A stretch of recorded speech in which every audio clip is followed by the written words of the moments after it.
اعمال کی اصلاح کرم سے کر دے۔ الحمدللہ رب العالمین والصلاة والسلام علی سید المرسلین، اما بعد فاعوذ باللہ من الشیطان الرجیم، بسم اللہ الرحمن الرحیم۔ پڑھیے الصلاة والسلام علیک یا رسول اللہ وعلی آلک واصحابک یا حبیب اللہ، الصلاة والسلام علیک یا نبی اللہ وعلی آلک واصحابک یا نور اللہ۔ درود پاک پڑھنے کے بے شمار فضائل و برکات ہیں۔ کعبے کے بدر الدجا، طیبہ کے شمس الضحیٰ صلی اللہ تعالی علیہ وسلم کا فرمان عالی شان ہے کہ تم اپنی مجلسوں کو مجھ پر درود پاک پڑھ کر آراستہ کیا کرو کہ تمہارا مجھ پر درود پاک پڑھنا کل بروز قیامت تمہارے لیے نور ہوگا۔ ہم سب چاہتے ہیں کہ قیامت کے دن نور مل جائے، روشنی ہوگی تو سارے کام ٹھیک ہو جائیں گے انشاءاللہ۔ تو درود پاک کو اپنی زندگی کا معمول بنائیے۔ آئیے مل کر محبت کے ساتھ بآواز بلند درود پاک پڑھیں۔ صلو علی الحبیب صلی اللہ تعالی علی محمد صلی اللہ علیہ وسلم۔ آج کا جو موضوع ہے میرا، زندگی میں ہم چاہتے ہیں کہ ہم بہترین لوگوں میں شامل ہو جائیں، بیسٹ لوگوں میں میرا شمار ہو، مگر یہ کون طے کرے گا، ڈیسائیڈ کرے گا کہ کون بیسٹ ہے، کون بہترین ہے؟ سبحان اللہ، یہ میں اور آپ فیصلہ نہیں کر پائیں گے۔ فیصلہ اسی کا مانا جائے گا جس کو اللہ نے سب سے بہترین بنایا ہے۔ سارے اچھوں سے اچھا سمجھیے جسے، ہے اس اچھے سے اچھا ہمارا نبی، خلق سے اولیاء اور اولیاء سے رسول اور رسولوں سے اعلیٰ ہمارا نبی۔ نبی پاک علیہ السلام نے ایک حدیث میں نہیں، کئی احادیث میں بہترین لوگوں کی کیٹیگریز بیان کی، ان کے طبقات بیان کی کہ تم میں بہترین وہ ہے، بیسٹ امنگسٹ یو، تم میں بہترین وہ ہے۔ اس طرح کی کئی حدیثیں ہیں۔ اور سبحان اللہ، اللہ تعالیٰ دعوت اسلامی کے شعبہ مکتبۃ المدینہ المدینۃ العلمیہ کو سلامت رکھے۔ میں مشورہ بھی دوں گا، ایک کتاب پوری انہوں نے جمع کر لی اور اس کا نام ہی رکھ دیا بہتر کون۔ یہ بڑی کمال کی کتاب ہے، میں اسی سے ایک دو حدیث بیان آج کر پاؤں گا، تو یہ کتاب حاصل کر لیں۔ آپ چاہتے تو ہیں کہ بہتر بن جائیں، مگر بہتر ہے کون؟ اور نبی پاک علیہ السلام نے کس کو کہا کون ہے بہترین؟ تو یہ اسی کتاب سے میں انشاءاللہ ایک دو حدیثیں آپ کو سناتا ہوں۔ نبی پاک علیہ السلام فرماتے ہیں، خیارکم من اطعم الطعام ورد السلام۔ آقا فرماتے تم سب میں بہتر وہ ہے جو کھانا کھلائے اور سلام کا جواب دے۔ یہ بہترین کاموں میں سے ایک کام ہے۔ حضرت علامہ عبد الرؤف مناوی رحمۃ اللہ تعالی علیہ اس حدیث پاک کے تحت فرماتے ہیں، کھانا کھلانا بھائیوں، پڑوسیوں اور غرباء اور مساکین سب کو شامل ہے، یعنی اپنے بھائیوں کو بھی کوئی کھلائے، پڑوسیوں کو بھی کھلائے، غریبوں کو بھی کھلائے۔ یہ اس حدیث کی اس بہترین لوگوں کی گویا کیٹیگری میں شامل ہو جاتا ہے۔ اللہ تبارک و تعالیٰ نے قرآن پاک میں جنتیوں کے اوصاف بیان کیے، ٹھیک ہے؟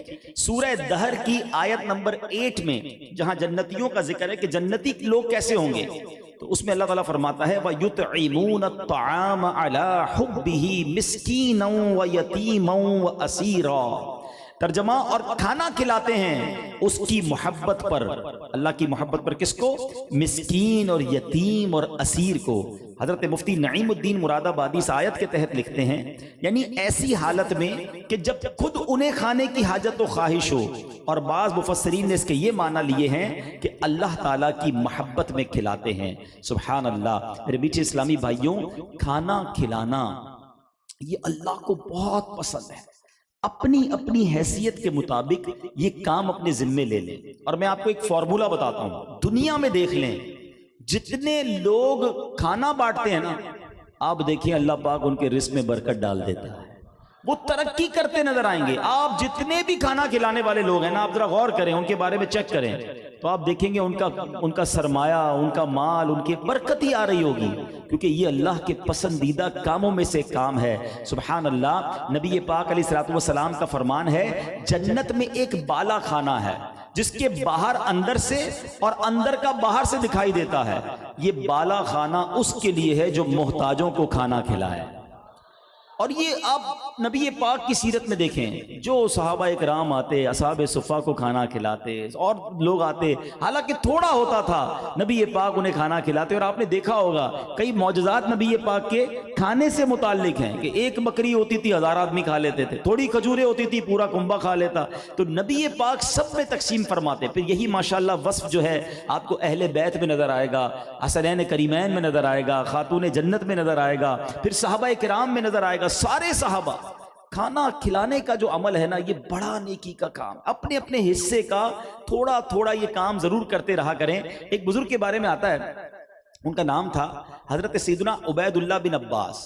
کچھ لوگوں نے پلان کیا کہ ان کی ذرا تھوڑی سی نام خراب کر دیں محلے میں. ان کا نقصان کرنے کے لیے انہوں نے لوگوں سرداروں کے پاس جا کر کہا کہ کل سیدنا ابن عباس نے آپ سب کو ناشتے پر دعوت دی ہے. سرداروں کو جا کے کہہ دیا. صبح گئے، ان کا پورا گھر بھر گیا. اچھا، ان کو نہیں پتا، ان کو بغیر بتائے ان کے گھر کی دعوت پورے محلے میں، پورے علاقے میں سرداروں کو جا کے دے دی کہ آپ کی حضرت ابن عباس نے دعوت کی. پورا گھر بھر گیا. جب معلوم ہوا کہ یہ لوگ کیوں آئے ہیں تو کہا حضرت ان کو تو یہ کہا گیا ہے کہ آپ کے گھر پہ ناشتے کی دعوت ہے. تو آپ نے کہا اچھا. تو کچھ خادموں کو لگایا کہ جلدی سے پھل فروٹ لے آؤ، اور باقی لوگوں کو لگایا کہ کھانا بناؤ. پہلے پھل پیش کیے، اب جیسے ہی پھل وہ کھا رہے تھے تھوڑی دیر بعد کھانا آ گیا دسترخوان پہ، سب کو کھانا کھلایا. اس کے بعد کہا کہ کیا ایسا نہیں ہو سکتا کہ آپ روزانہ میرے گھر آ کے ناشتہ کیا کریں؟ ایک دن بغیر دعوت کے آئے ہیں. اب کہتے ہیں ایسا نہیں ہو سکتا کہ اب روزی آ جائے کرے اور روزی میرے گھر ناشتے کی دعوت ہو. اب انہوں نے روزانہ لنگر شروع کر دیا کہ روزانہ آیا کریں اور میرے گھر آ کے کھانا کھایا کریں. سبحان اللہ. یہ ہے ہمارے بزرگوں کا طریقہ. تو میرے میٹھے اسلامی بھائیوں، لوگوں کو کھانا کھلانا. سنو نبی پاک کی ایک اور حدیث، حضرت سیدنا عبداللہ بن سلام رضی اللہ تعالیٰ کو پہلے کا فرمان سنیں. وہ فرماتے ہیں کہ پہلی بات جو میں نے رسول پاک علیہ الصلوۃ والسلام سے سنی وہ یہ تھی، اے لوگوں سلام کو عام کرو، محتاجوں کو کھانا کھلاؤ، اور رات کو جب لوگ سو رہے ہوں نماز پڑھا کرو. اب یہ 3 کام بتائے، پھر آگے کیا فرمایا؟ سلامتی کے ساتھ جنت میں داخل ہو جاؤ گے. یہ جنت کا روڈ میپ ہے. کھانا کھلانا، سلام کو عام کرنا، اور رات جب لوگ سو رہے ہوں تو نماز پڑھنا، یعنی تہجد کی نماز. تو یہ 3 کام پکڑ لیجئے. سلام کو عام کرنا بھی بڑا اہم کام ہے، مگر انفارچونیٹلی بدقسمتی سے آج لوگ سلام بھول گئے ہیں. کیا حال ہے بھائی؟ اور سناؤ کیا حال ہے؟ کدھر جا رہے ہو؟ ارے سلام کریں، پہلے سلام پھر کلام. اچھا سلام بھی کرتے تو جواب نہیں دیتا کوئی، حالانکہ جواب واجب ہو جاتا ہے، لیکن سلام کی عادت نہیں. جو چاہتا ہے نا وہ عاجزی اختیار کرے، اس کے دل سے تکبر نکل جائے. روایتوں کا مضمون ہے کہ جو چاہتا ہے وہ تکبر سے بری ہو جائے، وہ ہر آنے جانے، جس کو جانے نہ جانے اس کو بھی سلام کرے. سب کو سلام کیا کرو، جانتے نہیں جانتے سلام، السلام علیکم، السلام علیکم، السلام. آپ اپنی عادت بنائیں کہ میں پہلے سلام میں پہل کروں گا، کیونکہ روایتوں کا مضمون ہے 100 رحمتیں نازل ہوتی ہیں، 90 اسے ملتی ہیں جو سلام میں پہل کرتا ہے. اب شیطان کیا ڈال دیتا ہے دل میں؟ میں بڑی عمر کا، میں بچوں کو سلام کروں، میں پیسے والا، میں غریبوں کو سلام کروں، میں سیٹھ، میں ملازم کو سلام کروں، میں کیوں کروں؟ یہ مجھے کریں. بتائیے پھر تکبر کس کھیت کی مولی کا نام ہے؟ تکبر ہی تو ہے کہ آپ یہ سمجھتے ہیں کہ میں بڑا ہوں، یہ چھوٹا ہے، یہ سلام کرے. نہیں، سرور کائنات میرے آقا علیہ الصلوۃ والسلام کا یہ انداز تھا کہ کیا کوئی صحابی آتا، بچے بھی آتے، میرے آقا سلام میں پہل فرمایا کرتا. سارے نبی پاک کے امتی ہیں نا، غلام ہیں، مگر نبی پاک سب کو سلام میں پہل کریں. اور آج امتی کہے میں سلام کیوں کروں، میں تو جانتا ہی نہیں اس کو، میں کیوں سلام کروں؟ نہیں، سب کو سلام کریں. یہ بہت پیاری سنت ہے. کچھ صحابہ کرام کا تو یہ انداز ہوا کرتا کہ وہ بازار میں جاتے ہی اس لیے تھے کہ لوگوں کو سلام کریں گے. سودا نہیں لینا ہوتا تھا یار، اتنے سارے لوگ ملیں گے، اتنے سب کو سلام کریں گے، اتنی ساری نیکیاں کما لیں گے. تو یہ وہ نیکی ہے جو آپ کمانا شروع کریں، اس سنت کو عام کریں. تو سلام کو عام کریں گے انشاءاللہ. ایک عشق والی بات بتا دوں پھر اگلی حدیث پر چلے جاتے ہیں. بات یہ ہے کہ نبی پاک علیہ الصلوۃ والسلام کے دور میں کئی صحابہ کرام پلان کرتے تھے کہ پیارے آقا کی بارگاہ میں جائیں گے اور ہم پہلے سلام کریں گے. وہ پلاننگ کر کے جاتے تھے، مگر جب بھی جاتے وہ سلام کرتے اس سے پہلے نبی پاک کی سلام ارشاد فرماتے تھے۔ اور علماء کتنی پیاری بات لکھتے ہیں کہ یہ عادت کریمہ نبی پاک کی آج بھی جاری ہے۔ ہاں، میرے آقا تو قبر منور میں حیات ہے نا، تو علماء لکھتے ہیں کہ آج بھی کوئی غلام مدینے جائے اس سے پہلے کہ وہ نبی پاک کو سلام پیش کرے، پیارے آقا خود پہلے سلام فرماتے ہیں۔ تو یہ ہے نبی پاک، اور ہم امتی ہو کر سلام کرنے میں کہیں کہ میں کیوں کروں سلام؟ تو آج یہ نیت کر کے جاؤ اپنی حیثیت کے مطابق، کھانا بھی کھلائیں لوگوں کو اور انشاءاللہ سلام بھی عام کریں گے، کیونکہ یہ بہترین لوگ فرمائیں۔ اگلی بات نبی پاک کی ایک اور حدیث، اور میں نے آپ کو پہلے کہہ دیا کہ اس کو آپ جو ہے وہ اس کتاب کو آپ پڑھیں گے تو انشاءاللہ اور بھی حدیثیں آپ کو ملیں گی۔ ایک اور بڑی پیاری حدیث، پیارے آقا علیہ الصلوۃ والسلام فرماتے ہیں، بخاری شریف کی حدیث ہے، ان من خیارکم احسنکم اخلاقا، آقا فرماتے تم میں سے بہترین شخص وہ ہے جس کا اخلاق اچھا۔ بہترین لوگوں میں فرمایا ہے، لڑائی جھگڑے والا، طنز کرنے والا، ڈانٹ ڈپٹ کرنے والا، جھاڑنے والا، بات بات پر ٹوکنے والا، یہ اچھے اخلاق نہیں ہیں۔ اخلاق اچھے کتنے پسندیدہ ہیں کہ بہترین فرمایا کہ تم میں بہترین وہ ہے جس کا اخلاق اچھا۔ اور نبی پاک کی ایک بڑی پیاری حدیث ہے کہ پیارے آقا نے فرمایا، کیا میں تمہیں دنیا اور آخرت کے سب سے بہترین اخلاق والے کے بارے میں نہ بتاؤں؟ ہو سکتا ہے آپ کے ذہن میں سوال بھی پیدا ہو کہ ٹھیک ہے، اخلاق جس کے اچھے وہ سب سے اچھا، اخلاق اچھے والا کون ہے؟ نبی پاک نے اس کو بھی ڈیفائن کر دیا، اس کی بھی وضاحت فرمائی، فرمایا جو تم سے تعلق توڑے تم اس سے تعلق جوڑو، جو تمہیں محروم کرے تم اسے عطا کرو، اور جو تم پر ظلم کرے تم اسے معاف کر دو۔ ہاں یہ ہے کام تھوڑا مشکل، عادت بنانی پڑے گی۔ بندہ کہتا ہے اچھا کچھ لوگ بڑے اخلاق والے ہوتے ہیں، میٹھے پیارے، مسکرائیں گے، بڑے اچھے انداز سے ملیں گے، کب تک؟ جب تک ان کے مزاج کی بات چلتی رہے، ذرا ان کا کہنا نہ مانے، ذرا ان کے مزاج کے خلاف کوئی بات کرے تو وہی مسکرانے والے کی آنکھیں لال ہو جاتی ہیں، وہی میٹھی میٹھی باتیں کرنے والا گالیاں دینا شروع ہو جاتا ہے، وہ آستینے چڑھاتا ہے۔ عجیب سا جملہ مشہور ہے نا، بھائی ہم تو شریف کے ساتھ شریف ہیں، بدماش کے ساتھ بدماش ہیں۔ یہ میں نے کہا یہ کدھر سے سیکھ لیا بھائی؟ کون سا بٹن لگا ہوا ہے آپ کے اندر کے جب بدماش سامنے آتا ہے تو آپ بھی بدماش بن جاتے ہیں؟ بھائی شریف کے ساتھ بھی شریف ہوتا ہے، بدماش کے ساتھ بھی شریف ہوتا ہے۔ یہ کون سا نیا فارمولہ آ گیا؟ بھائی غلط آدمی ٹھیک کب ہوگا؟ جب آپ اس سے اچھی بات کریں گے، آپ بھی وہ گالی دے گا آپ بھی گالی دیں گے، وہ لڑائی کرے گا آپ بھی لڑائی کریں گے، تو پھر کیا فرق رہا اس میں اور آپ میں؟ فرق تو یہ ہے سلام اس پر کہ جس نے گالیاں سن کر دعائیں دی، سلام اس پر کہ جس نے خون کے پیاسوں کو کبائیں دی۔ ایک طرف تو کہتے ہیں میں نبی پاک کا غلام ہوں، اور پیارے آقا علیہ الصلوۃ والسلام کی سیرت پر عمل کرنے کے لیے کوئی تیار نہیں ہے، ہر بندہ ریڈی ٹو فائٹ ہے۔ ادھر کوئی مزاج کے خلاف بات ہوئی، بندہ کہتا میں بتاتا ہوں کون ہوں، اور واقعی وہ بتاتا ہے کون ہے، جب وہ کرتا ہے نا عمل تو پتہ چل جاتا ہے وہ کون ہے۔ اللہ کے بندوں پسندیدہ بہترین وہ ہے جس کے اخلاق اچھے ہیں۔ لڑائی جھگڑا نہیں کرتا شریف آدمی، اخلاق والا گالیاں نہیں نکالتا، اخلاق والا کسی کا دل نہیں توڑتا، اچھے اخلاق والا کسی پر طنز نہیں کرتا۔ خدا را اپنے اخلاق، ہمارے کئی گھروں میں لڑائی جھگڑے ختم ہو جائیں اگر ہمارے اخلاق اچھے ہو جائیں، ہماری دوستیاں ختم ہو جائیں۔ مسجد کے اندر آ کے لڑ رہے ہوتے ہیں، جس کے اخلاق برے ہیں نا وہ باہر بھی گڑبڑ کر رہا ہوتا ہے، مسجد میں بھی لڑ رہا ہوتا ہے۔ ارے اللہ کے بندو، اللہ کے گھر کو تو چھوڑ دو۔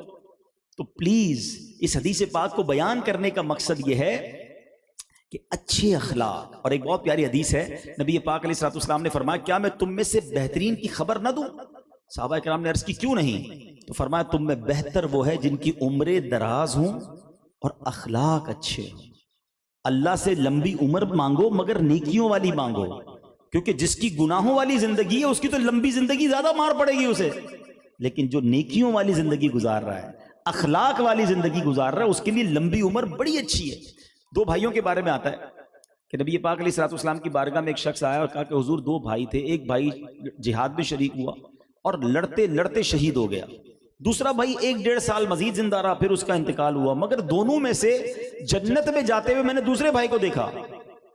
شہید تو بڑا رتبہ ہے نا، تو نبی پاک علیہ الصلوۃ والسلام نے بڑا پیارا جواب دیا جو خلاصہ ہے، فرمایا کیا یہ 1 سال تک مزید نمازیں نہیں پڑھتا رہا؟ اس نے 1 سال میں مزید روزے بھی رکھے رمضان کے، ذکر و اذکار بھی، یعنی اور نیکی، عمر بڑی ہوئی، 1-1.5 سال زیادہ ملا تو یہ 1-1.5 سال نیکیاں کرتا رہا، تو ان نیکیوں کی وجہ سے یہ شہید سے پہلے جنت میں چلا گیا۔ تو اللہ عمر طویل دے یہ مانگو، مگر ساتھ یہ بھی مانگو کہ مولا نیکیوں والی زندگی دے. ہر دن اب یہ میں اور آپ سب سوچیں کہ میرا اور آپ کا روز جو دن گزرا، جیسے آج کے ہی دن لے لیں، آج کا دن میری اور آپ کی زندگی میں نیکیوں کے اضافے کا باعث بنا یا گناہوں کے اضافے کا باعث بنا، یہ سوچنے والی بات ہے. حالانکہ ہم سارے جتنے بھی ہیں نا، چھوٹے سے لے کے بڑے تک، ہم سب اپنی اپنی قبر کے قریب ہوئے. ایسا ہی ہے نا، ایک دن کم ہو گیا نا زندگی میں سے.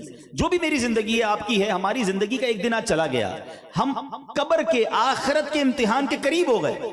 ٹھیک ہے، ہونا کیا چاہیے تھا؟ امتحان قریب آتا ہے تو تیاری بڑھائی جاتی ہے. ہونا یہ چاہیے تھا کہ آج ایک دن گزرا، میری نیکیاں بڑھتی ہیں، مگر کئی ایسے ہوں گے جن کی آج نمازیں قضا ہوئی ہوں گی. اس کا مطلب کیا ہوا؟ دن گزرا، گناہ بڑھے. اللہ نہ کرے کسی نے حرام دیکھا، گناہ بڑھے. حرام بولا، گناہ بڑھے. حرام سنا، گناہ بڑھے. حرام کمایا، گناہ بڑھے. دن گزرا اور گناہ بھی بڑھے. یہ کیسی زندگی ہے؟ ہونا یہ چاہیے کہ میرا ہر گزرنے والا دن میری نیکیوں میں اضافے کا باعث بنے. خدا را یہ آج میسج لے کر جاؤ. یہ سوچ لینا کہ جیسے جیسے دن گزرتے جا رہے ہیں میں قبر کے قریب ہو رہا ہوں. ہمیں نہیں پتا ہم میں سے کون آج چلا جائے، کل چلا جائے، کبھی بھی جا سکتے ہیں. آگاہ اپنی موت سے کوئی بشر نہیں. سامان 100 برس کا ہے، پل کی خبر نہیں. تو پلیز اپنی اس گزرتی زندگی کے بارے میں غور کریں. اللہ کرے کہ اللہ ایسی زندگی دے دے کہ ہر گزرنے والا دن میرے درجے بڑھا رہا ہو، میں اللہ کے قریب ہو رہا ہوں، معرفت الہی بڑھتی رہے، عشق رسول بڑھتا رہے، جنت میں درجے بڑھ رہے ہوں. پھر زندگی کا مزہ ہے نا. وہ زندگی کس کام کی کہ ایک دن گزرا اور اللہ اور ناراض ہو گیا، میں نے اللہ کی نافرمانی والا ایک اور کام کر لیا، نمازیں اور قضا ہو گئی. سوچے وہ بندہ کبھی ایسا کاروبار کرتے دیکھا کسی کو کہ وہ دکان کھولے اور کہ یار روز 5,000 کا نقصان کر رہا ہوں، آج دن گزرا 5,000 ختم. دوسرا دن گزرا، بندہ بولے پاگل ہو گئے ہو، بند کرو دکان بھائی، روز نقصان. ایسا کاروبار کوئی نہیں کرتا، مگر ہم زندگی ایسے ہی چلا رہے ہیں. بتاؤ نا، ہر گزرنے والا دن ہمیں اللہ سے دور کر رہا ہے. معاذ اللہ گناہوں میں اضافہ ہو رہا ہے. بچے بیٹھے، اسٹوڈنٹ بیٹھے، ہمارا دنیا میں امتحان آنے والا ہو، 10-15 دن رہ گئے ہوں، بچے کو نیند نہیں آتی، رات رات بھر جاگ رہے ہوتے ہیں. امتحان 2 دن باقی ہو تو اور تیاری. جتنا امتحان قریب اتنی تیاری. ارے اللہ کے بندو، ہر گزرنے والا دن ہم قبر کے امتحان سے قریب ہو رہے ہیں. کب کریں گے تیاری؟ پتا تھوڑی ہمیں کہ کب چلے جائیں گے. موبائل فون پہ میسج آتا ہے کہ بھائی بیلنس ختم ہو گیا، ڈلوا لو. زندگی میں میسج نہیں آئے گا کہ زندگی ختم ہو گئی ہے، توبہ کر لو. 2 دن رہ گئے، نماز پڑھ لو. 3 دن رہ گئے، قرآن پڑھ لو. کان پکڑو، اللہ سے معافی مانگو، جانے والے ہو. نہیں، ہم میں سے کسی کو نہیں پتا چلتا اور بندہ دنیا سے چلا جاتا ہے. ہو سکتا ہے آج کسی کی آخری رات. اللہ سے دعا کرتے ہیں، یا اللہ جب تک زندہ رکھیو نیکیوں والی، سنتوں والی زندگی دینا. مگر اس کے لیے ہمیں بھی تو کچھ کرنا ہوگا نا. تو آج نیت کر لیں کہ آج کے بعد ہماری کوئی نماز قضا نہیں ہوگی. آج کے بعد ہم نبی پاک کی سنتوں پر عمل کریں گے. میرے اعمال کی اصلاح کرم سے